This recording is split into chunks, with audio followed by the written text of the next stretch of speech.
Здраво, ова е 11-тото издание на Видеологија со Златко Ѓелески, дигитален краток осврт за актуелни филмски остварувања, односно спонтана критичка анализа која е збир на први впечатоци. На денешниот репертоар е The Party на Сели Потер, а во забавата Дженет, глумена од Кристин Скот Томас, приредува забава на која ги поканува незините најблиски пријатели за заедно да го прослават незиното унапредување во министерството, но не тече се така глатко и подмачкано како што таа замислила, што станува забележливо уште со доаѓањето на првите гости. Во новиот филм на Сели, темпирана бомба представува поставувањето на овие интелектуални персони во една локација, принудувајќи ги да се соочат со нивните контрадикторни светогледи, недоразбирања, премолчени тајни, интриги и неверства, волни и желни да си ги одземат животите само за да биде понивно.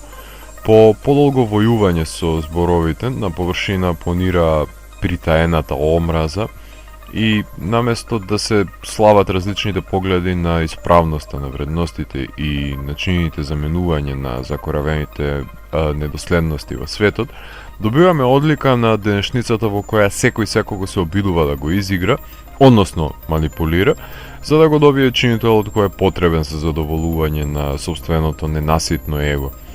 Тука ќе ги сретнете сите болести на академизмот, сумирани во еден сувопарен постакадемски дискурс, во кој полесно е да се прикрие суштината во стерилна терминологија, отколку да се понуди елоквентно решение за себеспознанието, например, како еден од основните постулати на доаѓањето до туѓеност. Продуховениот Бруно Ганц, со неговата сопруга, скептичната нихилистка глумена од Патриша Кларксон, парот на Чери Джонс и бремената Емили Мортимер, како и нашмрканиот банкар глумен од Силијан Марфи, кој доаѓа на забавата предупредувајќи дека неговата сопруга ќе задоцни на неа, заедно со Кристин Скот Томас и незиниот замелушен и индиспониран сопруг, кој глуми Тимоти Спал, представува камерна актерска екипа која многу добро знае кој каде е поставен во сценографијата на домот и внимаваат актерите да не ги згазнат туѓите карактеристики на ликовите. Меѓутоа, тие се впуштаат во една таква игра на надмудрување и изнесување на спротивставените ставови што избивањето на конфликтот е неизбежно. Ансамблот на актери ноншалантно си поигрува со репликите затоа што сите се моќни екзекутори кои ја владеат актерската игра.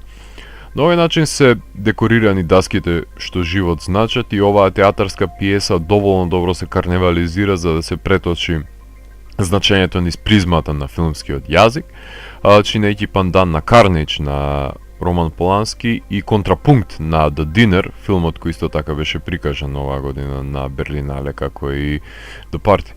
Тимоти Спал глуми аудиофил во филмот и постмодернистички ја менува музиката и тонот на филмот со постојаната жанровска промена на плочите кои ги пушта за време на забавата од неговата приватна колекција. Овој мелтинг пот на карактери нужно е да преврие затоа што е лесно запалив овој конструкт на вербални двобои, при што ликовите постојано се изложени на танц од пежоративно провоцирање и скрутинизација. Вештината на режисерката е тоа што успева да се избори со сите завојувани страни и да комплетира кохерентен филм до самиот епилог, будно наблюдува и ги манипулира елементите кои се во игра, додека ровари потиснатоста на одредени особености и процветува во самата катарза на изјави, каде последниот збор го има црниот хумор. Дискутабилно е колку е потребно филмот да биде снимен во снововски црно-бел формат, но ако се ангажира рускиот гигант Алексеј Родионов, кинематографот на култниот Камен Си, кој Сели си го ангажира да ги снима незините филмови, сосема со одветен повод и предизвик е да се работи на монохроматски филм со широка палета на разнобојни ликови кои понираат од Чеховите драми, но со апсурд на буржуазијата без шарм, сатирично десеткувајќи ја секоја перспектива.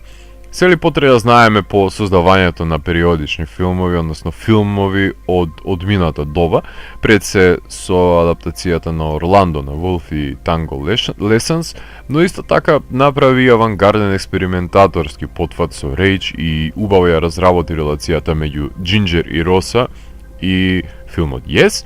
Меѓутоа, во забавата се препушта на плејада на ликови кои навидум клаустрофобично се гушат во кадрите во куќата. Меѓутоа, овој филм најде на добар прием на сега веќе минато годишното издание на Берлинскиот филмски фестивал. Овој филм демонстрира полезен начин како една ужасно досадна забава добива на карактер. Секој гледач добре доведен на оваа забава и нека хуморот биде вашиот лек за празниците.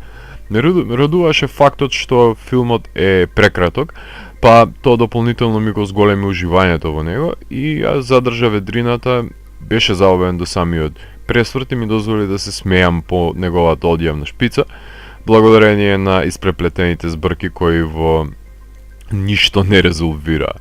Ако морам да го проценам проводот на оваа забава, тогаш од мене британската трупа на забавувачи има 3,5 од 5.